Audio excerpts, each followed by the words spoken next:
Lalakad.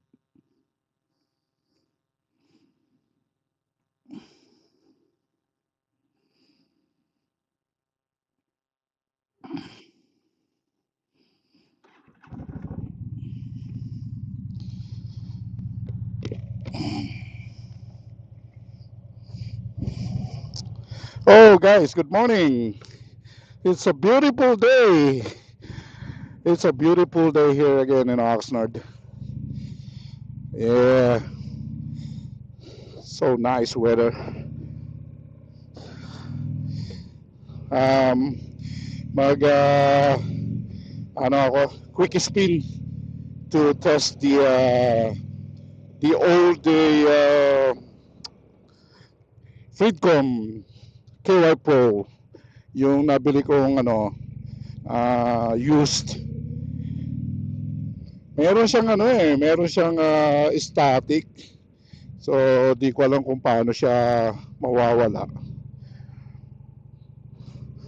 Pero pag hinahawakan ko yung ano ah, unit, kasi may metal yun, yung sa slip on, medyo na humihina ng konti yung static niya. Pero hindi naman ganun kalakas talaga. Minsan na annoying kasi lalo na pag hindi umaandar yung motor, di tumatakbo, maririnig mo siya, akala mo mayroong nagpiprito. Yeah, hindi naman ganoon siya kalakas. So anyway, sana maganda ngayon ang outcome nitong ano um, audio nitong Precon. Pang ilang test ko na kasi to, nagkakaroon ng problema yung boses ko. Okay siya kapag hindi tumatakbo yung motor. Pero once na sumampa na ako sa motor, nawawala yung boses ko, ang hina. So hindi ko alam kung yun nga, siguro gawa nung mayroong siyang static. So hanggang ngayon pinifigure out ko pa itong Freedcon. Yeah. Yung kasi hindi ko magamit yung Cardo na yung Cardo na Freecom 4 Plus, hindi siya compatible dito sa Insta360. Pero may nagsabi, okay daw, nagamit na yun sa kanya, kita ko. Try lang daw ng try. Pero wala, nagsawa ako sa kakatry ng connection, laging failed. So siguro hindi talaga compatible yung Cardo sa yung unit na yun, yung Freecom 4 Plus. Yeah. Talaga hindi yata siya compatible. Kaya napilitan akong kasi nakikita ko yung mga nagba-vlog diyan sa Pilipinas. Ginagamit nila itong Freedcom KY Pro. Sabi ko, makabili nga. And happy sa meron din pala dito sa US na although hindi siya ganoon talaga kasikat dito. Pero para sa akin maganda siya nung trinay ko yung yung music. Ang ganda ng sounds kumpara doon sa Cardo. Opinion ko yun aking yun. Mas nagaganda na ako dihamak dito sa music. Pag nakikinig ako ng music. Yung Cardo kasi para sa akin tunog lata na di maintindihan, ang nipis. Yeah, manipis siya.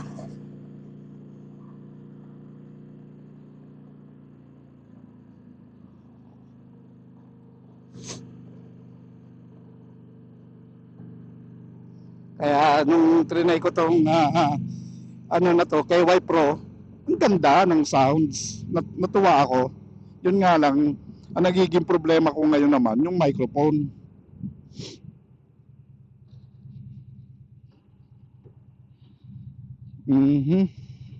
Yeah. Ako pa naman, pag nagra-ride ako, mahilig ako makinig ng music. So, yun, medyo hassle lang kasi pag makikinig ka ng music habang nagra-ride ka, kailangan mong i-off yung isang Bluetooth connection kasi hindi siya mag-work together. Yeah. So pag nagmu-music ako, hindi gagana yung microphone, yung KY Pro, hindi siya gagana. So kailangan i-off mo yung connectivity ng KY Pro to your phone. Yun ang na figure out ko. Medyo hassle nga lang syempre kasi nagre-ride ka, dut ka sa sa yung cellphone habang nagre-ride, kaya medyo hassle. Buti sana kung lahat voice command kaso hindi lahat voice command lalo na yung pagko-connect mo ng unit mo sa sa phone, hindi siya voice command.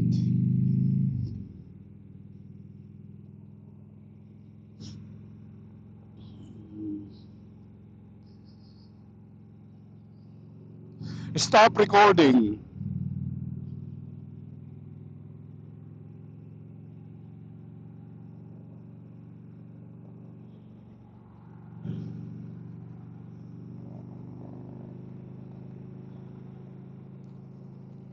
Stop recording.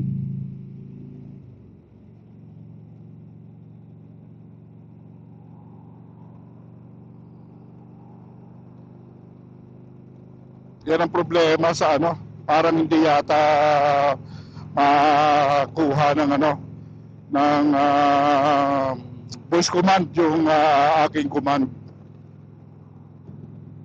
Ayaw ayaw makinig si Insta sa aking voice command. Hindi niya ma-pick up yung sinasabi ko. Sabi ko, stop recording. Ayaw, nagre-record pa rin siya. So, ngayon, ang gagawin mo, manual mo siya.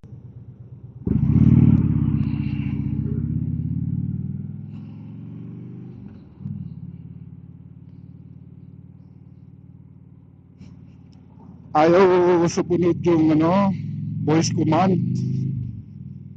So, mabuti na lang yung setup ko ng camera ngayon ay nandito lang sa handlebar. So what if kung ang setup ng camera mo yung away to the bike, yung nakahiga siya doon sa unahan, hindi mo siya ma-reach out, diba? So in that case, kailangan mo talaga yung voice command dapat kaso nga ayaw gumana yung voice command.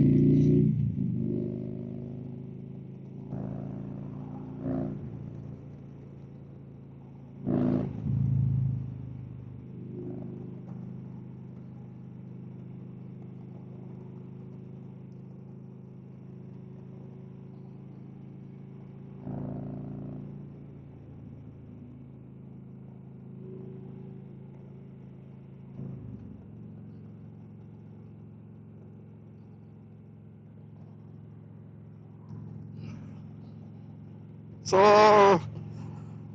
kayo mga tol, mga bro na nakakagamit na ng KY Pro, ano ang advice nyo dyan? Baka meron kayong magandang suggestion. Kasi itong sa akin yun ang nagiging problema ko, yung voice command.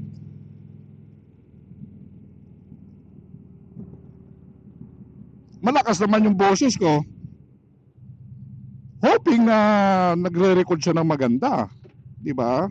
Kasi kapag nasa bahay ako tinetest ko yung yung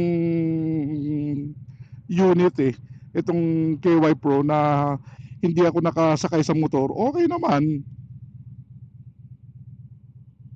So siguro nga baka gawa sa static, kaya ganun na nangyayari. Anyway, we'll see mamaya pag uwi ko, tingnan natin kung ano ang naging outcome dito sa short spin ko dito.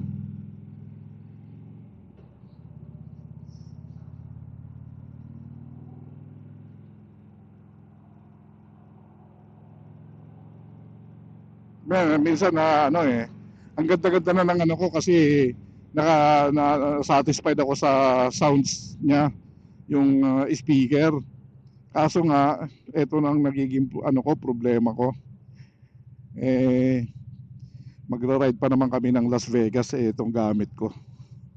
Sayang, sana maging okay.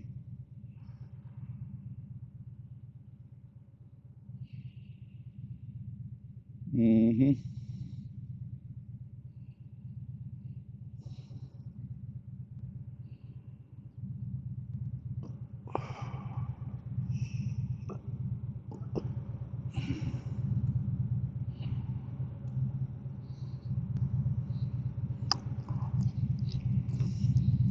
Kung ganito lang sana ang weather ng ride namin, maganda. Ramdam ko yung ano eh, ramdam ko yung palo ng araw sa katawan. So which is ang ganda.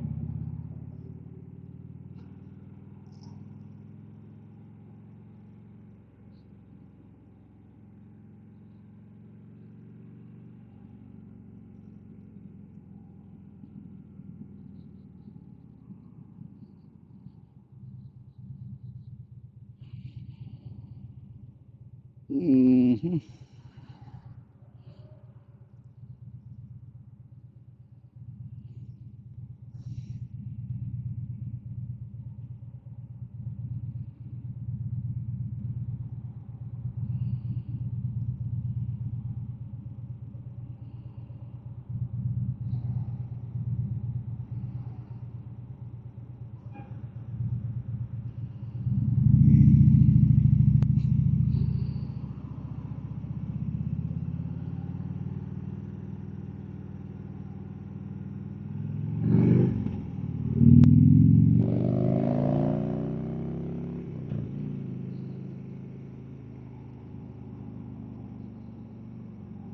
Swing ball tayo dito sa Costco.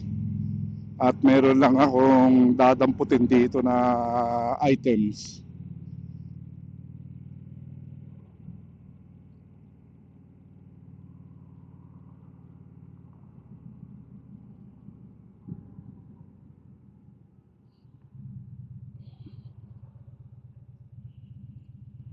Yeah. Sinisipon pa rin ako hanggang ngayon. Kaya yung sipon ko di mawala-wala. Ano kasi, ah, lalamig sa gabi, tapos ganitong temperature sa umaga, tanghali.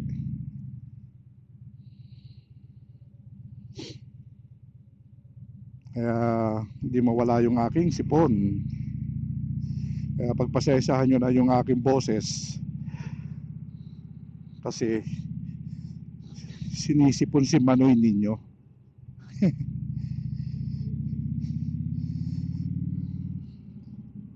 Si Manoy, si Oragon. You know, Manoy is kuya. Kuya. That's why I make that account name, Manoy. Manoy Moto. Sabihin, Manoy Moto sa vehicle talagang ano eh.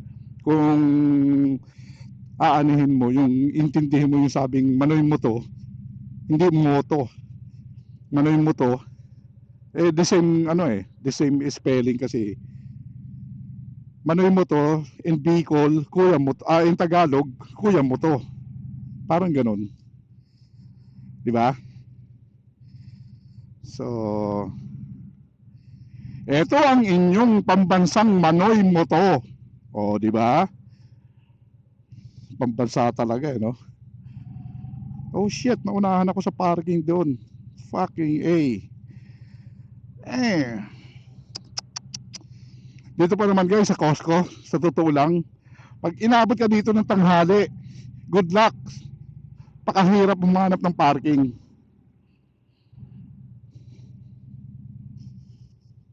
Pakahirap humanap ng parking talaga.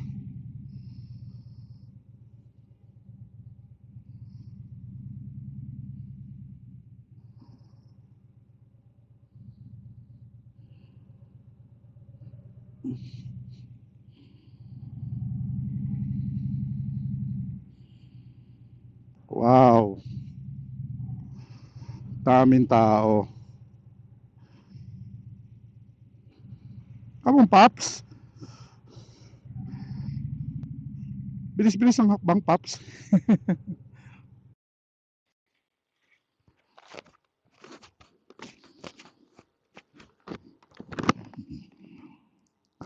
Okay guys, pauwi na.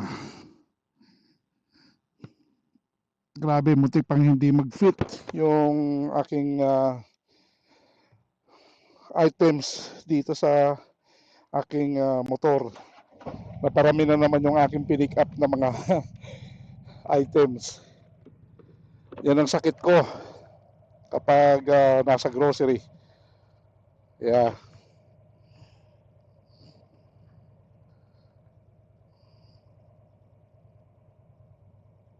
Mhm.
Pag may tumatawid, kailangan patawirin.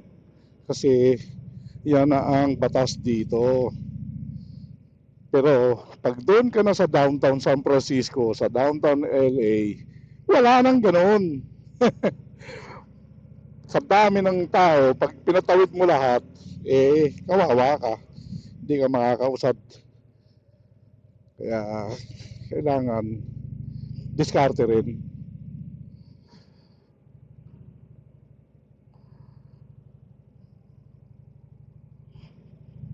Uy, nalaglag yung strap.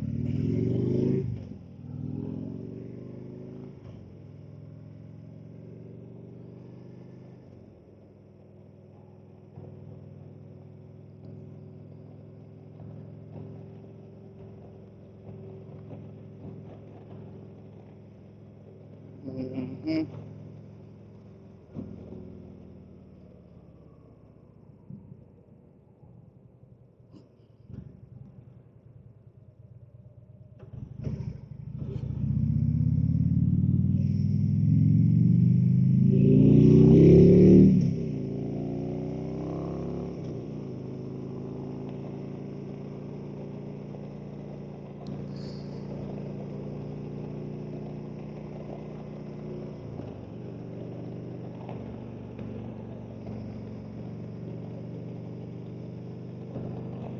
Ang ganda sana nitong nabili kong guys, yung lens cover ng Insta. Kasi quick release siya.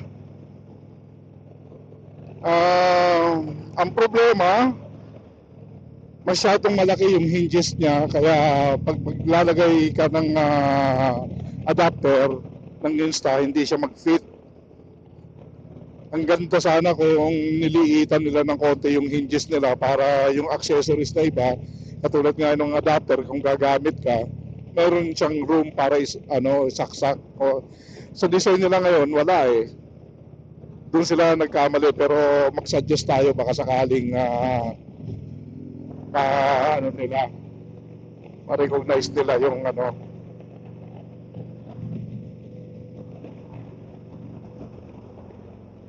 yung ating isasuggest, di ba?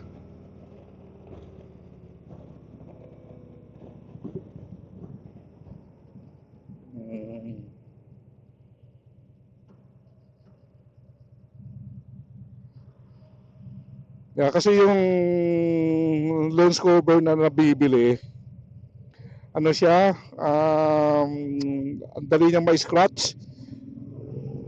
Imagine, natumba lang yung ano ko, yung camera ko. Puro scratch kagad yung ano, yung cover. Kaya hindi siya maganda. Unlike dito sa nabili ko na ano na siya, yung tempered glass. Yun nga lang, hindi mo talaga siya pwedeng gamitin sa na ikakabit yung adapter.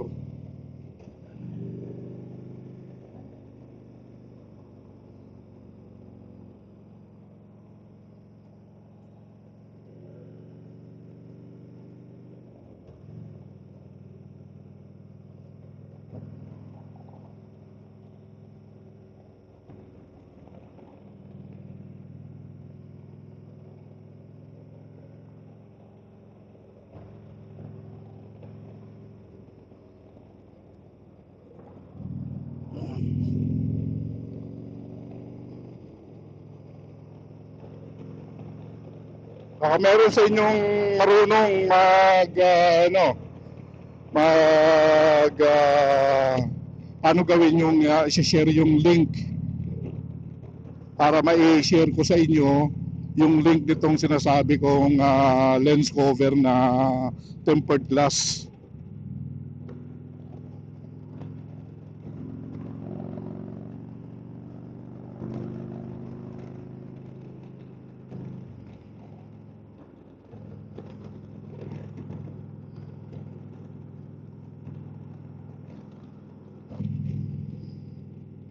Mhm. Wala, bago lang ang ano nyo eh. Kaya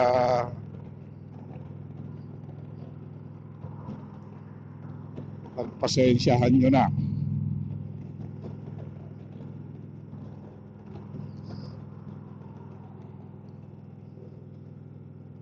Stop recording.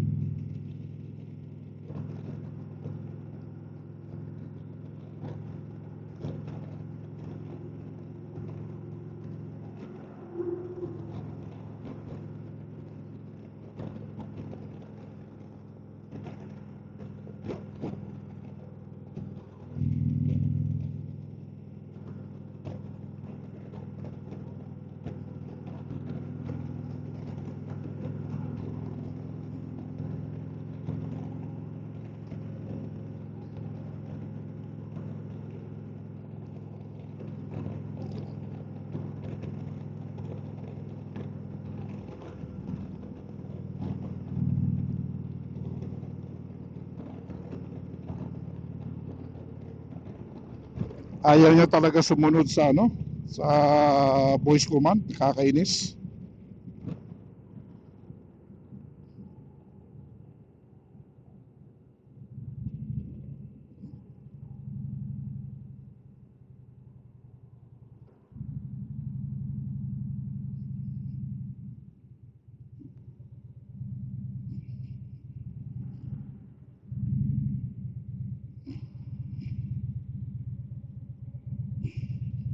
Stop recording.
Stop record. Di ko lubos akalain na mag-fit lahat tong pinambili ko kanina sa motorcycle na yan. So, yan ang advantage ng merong tour pack at saddle bag. Kasi, imagine, napagkasya ko to. Ilang items to? 1, 2, 3, 4, 5, 6, 7, 8, 9, 10, 11, 12, 13, 14, 15 items. 15 items na napagkasya ko doon sa motorcycle na yan. So, yan lang masasabi ko.